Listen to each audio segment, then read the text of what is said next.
Bien-aimés, lorsqu'on parle de la bénédiction, il est important de comprendre un aspect très très important, un élément très très important dans le processus de la bénédiction.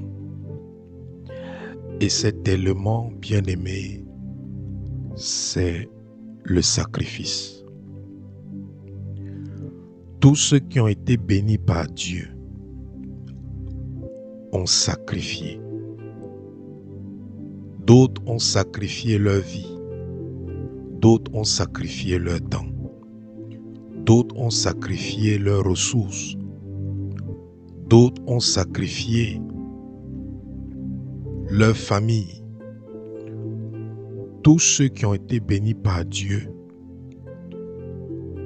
ont fait des sacrifices. Les sacrifices, c'est une clé qui distingue les hommes.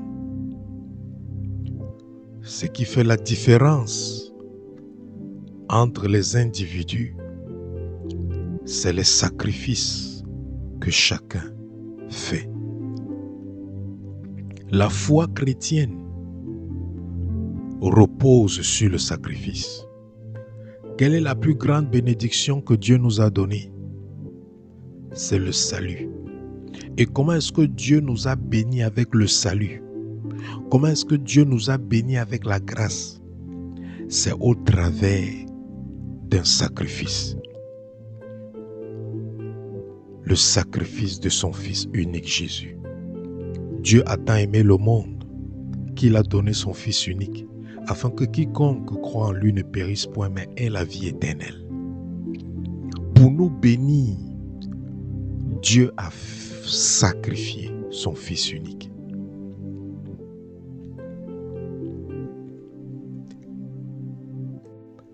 Un enfant de Dieu qui veut être béni, un enfant de Dieu qui veut que Dieu le bénisse, il doit apprendre à sacrifier. Sacrifier, c'est renoncer à quelque chose de précieux, à quelque chose qui a de la valeur pour un but plus grand. Sacrifier, c'est renoncer à quelque chose que tu as qui compte beaucoup pour toi, mais pour un but plus grand.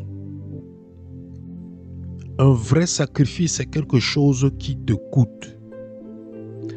Un vrai sacrifice, c'est quelque chose qui te coûte. Si quelque chose ne te fait pas mal, c'est que ce n'est pas un sacrifice. Si quelque chose à laquelle tu renonces ne te fait pas mal, c'est que ce n'est pas un sacrifice. C'est que ça ne te coûte rien. Si quelque chose est facile pour toi à faire, c'est que ce n'est pas un sacrifice. Parce qu'un sacrifice est difficile à faire. Un sacrifice est quelque chose qui te coûte. Dieu a voulu nous bénir. Et pour nous bénir, il a sacrifié son Fils unique. Nous parlons d'Abraham. Nous parlons de la bénédiction d'Abraham. Aujourd'hui, dans la Nouvelle Alliance, la Bible dit que nous sommes la descendance d'Abraham par notre foi en Jésus-Christ. Et lorsqu'on parle de la bénédiction d'Abraham, on dit que oui, Abraham a été béni parce qu'il a marché par la foi.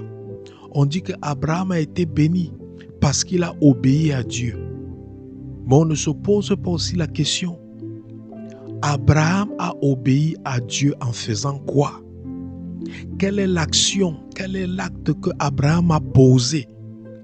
Quel est l'acte d'obéissance qu'Abraham a posé pour être béni? Abraham a accepté sacrifier son fils Isaac. C'est parce que Abraham accepte de sacrifier son fils Isaac que Dieu le bénit. La foi d'Abraham a été accompagnée par une œuvre. Parce que la Bible dit que la foi sans les œuvres est morte. Abraham a accompagné sa foi par une œuvre, par un acte. Et cet acte-là, c'était l'obéissance. Et l'obéissance, c'était quoi? C'était sacrifier son fils unique. Abraham a été béni parce que Dieu lui a dit, sors de la maison de ton père et va là où je vais te guider. Et Abraham s'est levé sans savoir où il partait. Il a abandonné tout ce qu'il avait dans la maison de son père, dans le territoire de son père, pour aller où il ne savait pas où il allait. Abraham a pris le risque de tout abandonner pour suivre son père, pour suivre la voie de Dieu. Bien-aimé, ça c'est un sacrifice. Il n'y a pas de bénédiction sans sacrifice. Il n'y a pas de bénédiction sans sacrifice. Dieu bénit ceux qui ont sacrifié. Dieu bénit ceux qui se sacrifient. Si tu ne te sacrifies pas, Dieu ne peut pas te bénir. Parce que la foi chrétienne repose sur le sacrifice de Jésus. Et si la foi repose sur le sacrifice de Jésus, ça veut dire qu'une vie chrétienne réelle, authentique, doit aussi être sacrificielle. Une vie réelle et authentique doit aussi être sacrificielle. Parce que la foi repose sur le sacrifice de Jésus-Christ sur la croix. C'est ce que Paul a dit dans Romains chapitre 12, verset 1. Il dit, je vous exhorte donc, frères, par les compassions de Dieu, à offrir vos corps comme un sacrifice vivant, saint, agréable à Dieu, ce qui sera de votre part un culte raisonnable. Nous sommes appelés à être des individus sacrificiels. Nous sommes appelés à être des sacrificateurs. Qu'est-ce que c'est un sacrificateur? C'est quelqu'un qui sacrifie. Les chrétiens aiment taper la main sur la poitrine en disant qu'ils sont des sacrificateurs. Mais si tu leur poses la question, qu'est-ce que tu sacrifies? Qu'est-ce que tu sacrifies? Tu ne peux pas être un sacrificateur si tu ne sacrifies pas. On reconnaît un sacrificateur par l'acte du sacrifice. Qu'est-ce que tu sacrifies pour que Dieu te bénisse? Oui, tu as la foi en les promesses de Dieu. Oui, tu as la foi en Christ. Tu as la foi en la parole de Dieu. Mais si ta foi n'est pas accompagnée des actes sacrificiels, si ta foi n'est pas accompagnée des œuvres sacrificielles, ta foi est morte. Et une foi morte ne peut jamais amener les promesses de Dieu à se réaliser ou à se matérialiser. Souvent, au lieu de demander à Dieu de nous bénir, nous devons demander à Dieu de nous aider à avoir une vie sacrificielle. Nous devons demander à Dieu de nous aider à nous sacrifier pour lui, à nous sacrifier selon ses attentes. Parce qu'il a fait de nous des sacrificateurs dans la nouvelle alliance. Apocalypse nous fait savoir que selon la nouvelle alliance, nous sommes tous des sacrificateurs. Ce n'est pas seulement le pasteur, ce n'est pas seulement l'apôtre. Tout chrétien né de nouveau est un sacrificateur. Parce qu'il a droit au Saint des Saints. Il a droit direct au Père. Mais qu'est-ce que tu sacrifies? Qu'est-ce que tu sacrifies pour que Dieu puisse te bénir? Dieu ne bénit pas pour rien. Dieu ne bénit pas pour rien. Dieu ne bénit pas pour rien. Dieu bénit ceux qui se sacrifient. Personne dans la Bible n'a été béni sans savoir sacrifier. Dieu est venu bénir Salomon après que Salomon ait offert des sacrifices. Dieu est venu lui dire, dis-moi ce que tu veux que je fasse pour toi. C'était après que Salomon ait offert des sacrifices. Qu'est-ce que tu sacrifies pour que Dieu puisse te bénir? Dans le monde des ténèbres, ils font des sacrifices pour avoir le pouvoir. Ils font des sacrifices pour obtenir ce qu'ils veulent. Ils partent dormir dans les cimetières. Ils partent pactiser avec le diable. Ils font des jeûnes extrêmes. Dans le monde des ténèbres, ils versent le sang des humains. Ils enterrent les bœufs, les taureaux, les animaux. Tout ça pourquoi? Pour avoir le pouvoir. Ils sacrifient. D'autres sacrifient les membres de leur famille. Dans la Bible, nous voyons le roi de Moab qui est en guerre contre le peuple de Dieu. Il a vu que le peuple de Dieu était déjà en train de vouloir le tuer. Et la Bible dit qu'il a pris son fils unique qui devait le remplacer sur le trône. Le roi de Moab a sacrifié son fils unique. Et dès qu'il a sacrifié son fils unique, le peuple de Dieu a été indigné par cet acte. Ils ont retroussé le chemin. En sacrifiant son fils unique, il a relâché un pouvoir, une puissance qui a fait retourner le peuple de Dieu. Parce qu'il a offert un sacrifice que personne parmi le peuple de Dieu avait offert. Il a sacrifié son fils et personne parmi ceux qui étaient en train de faire la guerre contre lui avait offert leur fils à Dieu. Tu veux être béni, il faut sacrifier. Tu veux être béni, il faut sacrifier. Il faut sacrifier ton temps. Il faut sacrifier tes ressources. Il faut sacrifier les choses que tu aimes. Il faut sacrifier les choses qui te font plaisir. Il faut sacrifier ton confort. Si tu veux être béni, ce n'est pas seulement une affaire de prier, mais il faut que ta prière devienne un sacrifice. C'est-à-dire que tu pries à une dimension qui est difficile pour toi. Parce que si tu pries à une dimension où ce n'est pas difficile pour toi, tu n'es pas encore en train de te sacrifier. Mais quand tu pries à une dimension où tu es dans le disconfort, tu pries à une dimension où tu es vraiment, où c'est douloureux, où c'est pas facile, où c'est difficile, aux yeux de Dieu, c'est un sacrifice. Quand tu jeûnes sérieusement et régulièrement, c'est un sacrifice. Quand tu décides de méditer la Bible, la parole de Dieu quotidiennement, c'est un sacrifice. Quand tu décides de te couper de toute distraction, des réseaux sociaux, des choses que tu aimes, pour donner ce temps à Dieu, c'est un sacrifice. Quand tu décides d'évangéliser, c'est un sacrifice. La Bible dit que toute personne qui va amener une âme à Christ, une multitude de ses péchés lui seront pardonnés.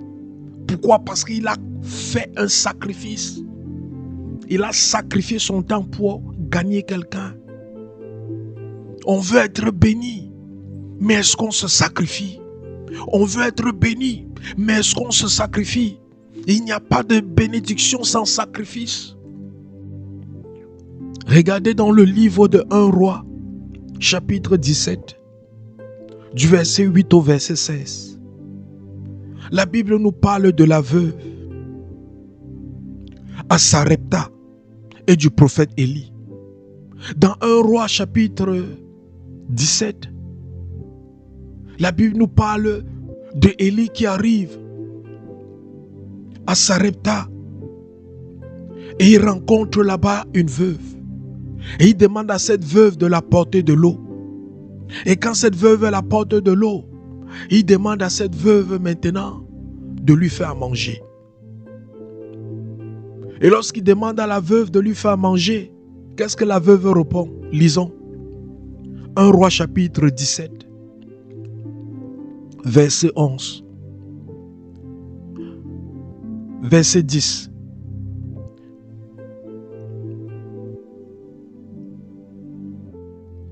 Au verset 16.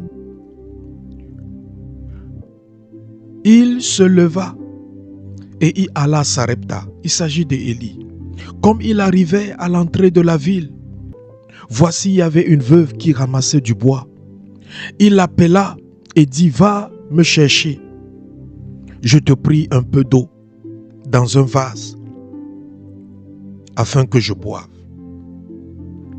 Et elle alla en chercher. Il appela de nouveau et dit, apporte-moi, je te prie, un morceau de pain dans ta main. Et elle répondit, Éternel, ton Dieu est vivant. Je n'ai rien de cuit. Je n'ai qu'une poignée de farine dans un pot et un peu d'huile dans une cruche. Et voici, je ramasse des morceaux de bois, puis je rentrerai et je préparerai cela pour moi et pour mon fils. Et nous mangerons après, quoi nous mourrons. Élie lui dit, ne crains point, rentre, fais comme tu as dit, seulement prépare-moi d'abord avec cela un petit gâteau.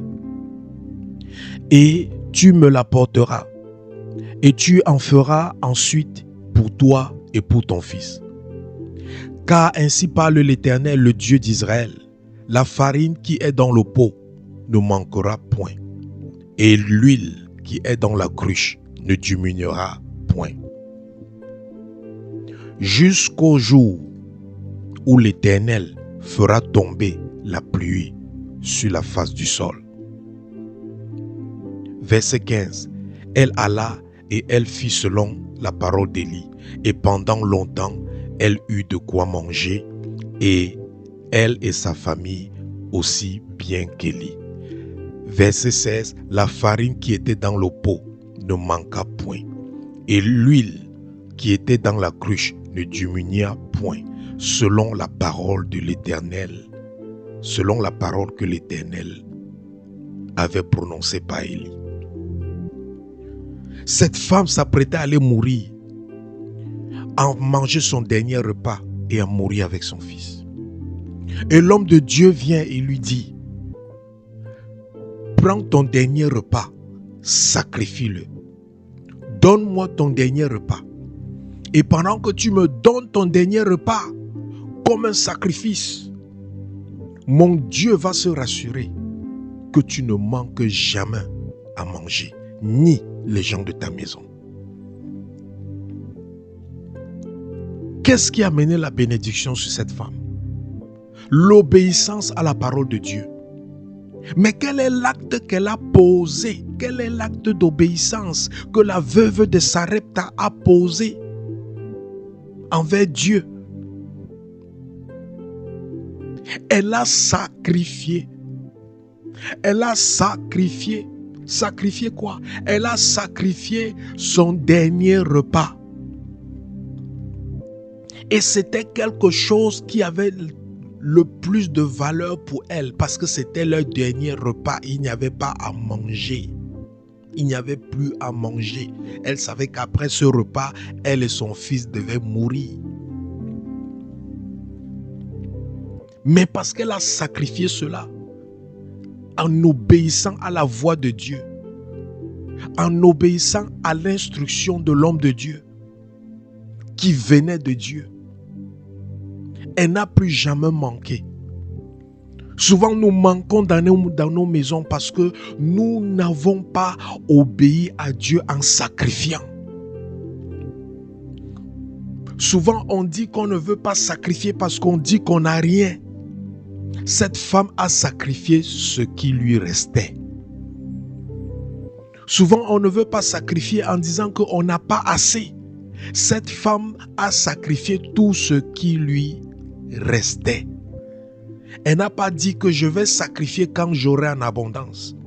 Elle n'a pas dit que je vais sacrifier quand j'aurai assez pour moi. Elle a dit que je vais sacrifier ce que j'ai. On sacrifie par rapport à ce qu'on a. Qu'est-ce que tu as et que Dieu te demande et que tu ne veux pas sacrifier? Mais tu veux que Dieu te bénisse parce que tu as la foi. Mais la foi sans le sacrifice est morte. La foi sans le sacrifice est morte. La foi sans le sacrifice est morte.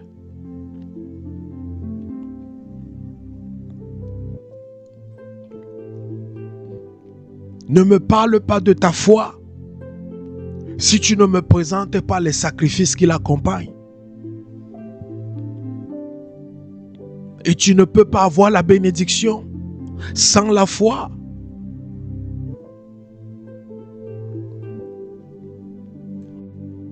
Et Dieu te dit en ce moment, mon fils, ma soeur,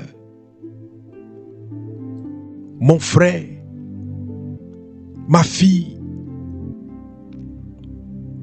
sacrifie et je te bénirai. Sacrifie et je te bénirai. Offre tes membres comme un sacrifice vivant.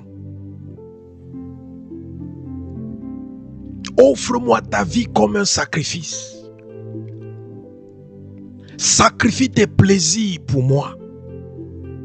Sacrifie tes goûts, tes préférences pour moi. Sacrifie ta volonté pour moi. Même Jésus-Christ a sacrifié sa volonté pour Dieu. Jésus a sacrifié sa propre volonté pour faire la volonté de Dieu. Quand Jésus-Christ était dans le jardin de Gethsémane, en train de pleurer, en disant à Dieu, ôte devant moi cette coupe. Il a sacrifié sa volonté dans Matthieu chapitre 26, verset 39. Jésus-Christ dit dans Matthieu 26, verset 39, il dit à Dieu, la Bible dit, puis ayant fait quelques pas en avant, il se jeta sur sa face et pria ainsi, mon Père, s'il est possible que cette coupe s'éloigne de moi, toutefois, non pas ce que je veux, mais ce que tu veux. Regardez ce qu'il dit dans Luc. Luc chapitre 22, verset 42. Luc chapitre 22, verset 42. La Bible dit,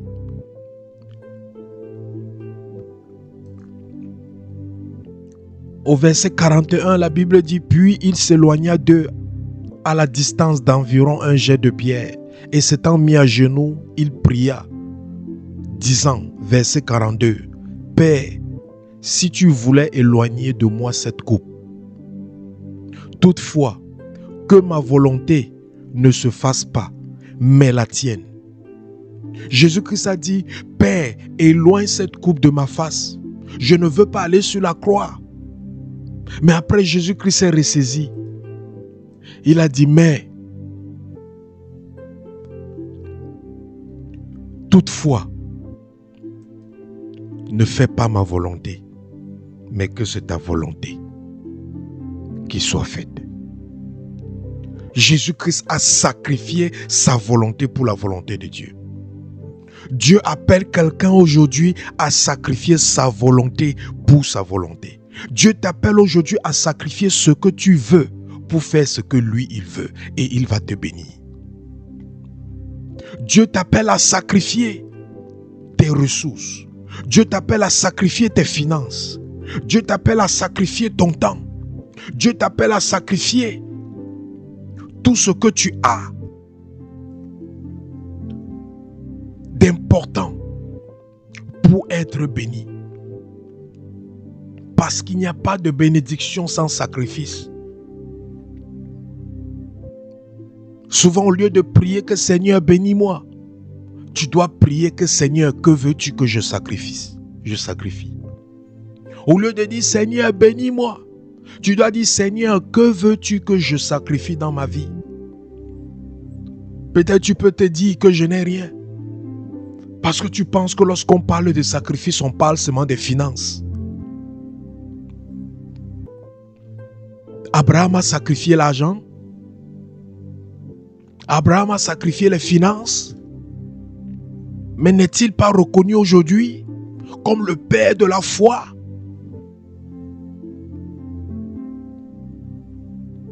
Si tu n'as pas les finances, dis Seigneur, que veux-tu que je sacrifie? Dieu veut que tu sacrifies. Il veut que tu sacrifies des choses dans ta vie.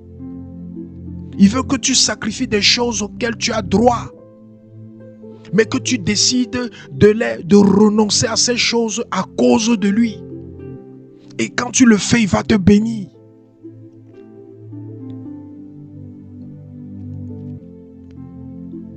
Au lieu de seulement demander tous les jours, Seigneur, bénis-moi, Seigneur, bénis-moi, Seigneur, bénis-moi, Seigneur, bénis-moi. Après avoir dit, Seigneur, bénis-moi tous les jours, dis aussi, Seigneur, que veux-tu que je sacrifie? Saint-Esprit, révèle-moi ce que Dieu attend de moi. Dis-moi ce que Dieu veut que je sacrifie. Dis-moi ce que Dieu veut que je sacrifie. Dis-moi ce que Dieu veut que je sacrifie. Ça doit être notre prière d'aujourd'hui. Seigneur, que veux-tu que je sacrifie? Tu nous as fait comprendre que personne n'est béni sans le sacrifice. Tu nous as fait comprendre que le sacrifice, c'est l'œuvre qui accompagne notre foi. Et que sans les œuvres, notre foi est morte.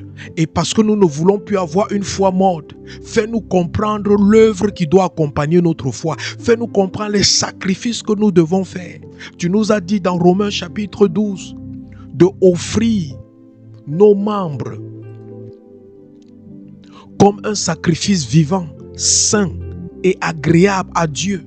Et que cela sera de notre part un culte raisonnable. Seigneur, quel sacrifice veux-tu qu'on t'offre? Seigneur, quel sacrifice veux-tu que je t'offre? Quel sacrifice tu veux que je te donne? Seigneur, je suis prêt à sacrifier. Bien-aimé, qu'on ne te mente pas. La vraie bénédiction qui ne souffre d'aucune contrainte est le fruit d'une obéissance par un acte sacrificiel, par un sacrifice. Une vie bénie, c'est une vie d'une personne qui est sacrificielle.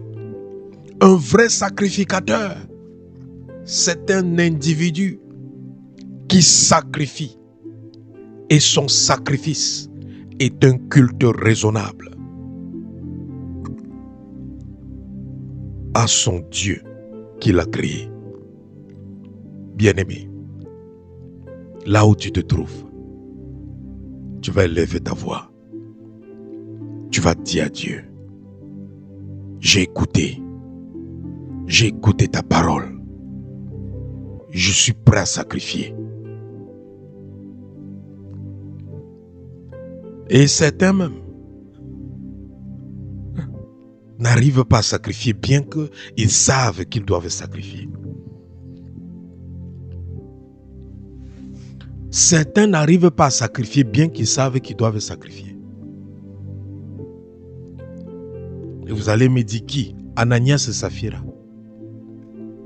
Ananias et Saphira sont venus mentir au Saint-Esprit. Ananias et Saphira ont menti au Saint-Esprit dans le livre de Actes. Ils ont vendu leur propriété. Ils étaient supposés donner le montant. Mais ils ont caché une partie parce qu'ils ne voulaient pas tout donner. Ils ne voulaient pas tout sacrifier. Et parce qu'ils ne voulaient pas tout sacrifier, ils sont venus mentir au Saint-Esprit et ils ont été frappés de mort. Ananias et Saphira savaient ce qu'ils devaient sacrifier. Mais le diable a corrompu leur cœur afin de les empêcher de sacrifier. Certains d'entre nous, nous connaissons ce que Dieu veut qu'on sacrifie, mais nous ne le faisons pas. Certains ont même la volonté de sacrifier, mais lorsqu'il faut maintenant sacrifier, quelque chose se passe, ils ne le font plus. Parce que le diable sait que le jour où tu vas sacrifier ce que Dieu demande que tu sacrifies, c'est fini. Il n'aura plus l'emprise sur ta vie. Quand on parle de la bénédiction, ce n'est pas seulement l'argent. Être béni, ce n'est pas seulement avoir l'argent. Non. Lorsque tu es béni, c'est tous les domaines de ta vie qui réussissent. Lorsque tu es béni, c'est tous les domaines de ta vie qui prospèrent. Lorsque tu es béni, c'est dans tous les domaines de ta vie que tu es épanoui. Parce qu'il y a des gens qui ont beaucoup d'argent, mais qui sont plus misérables et plus malheureux que ceux qui n'en ont pas. Et vous ne pouvez pas me dire qu'ils sont bénis. Être béni, ce n'est pas la bénédiction n'est pas matérialisée par seulement l'argent ou les richesses ou le matériel. Non.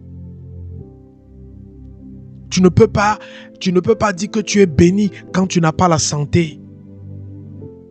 Parce que si on te donne toutes les richesses de ce monde entier et qu'on injecte un cancer dans ton corps, dans ton sang, je ne pense pas que tu seras content de ces richesses. Je ne pense pas que tu vas te réjouir de ces richesses.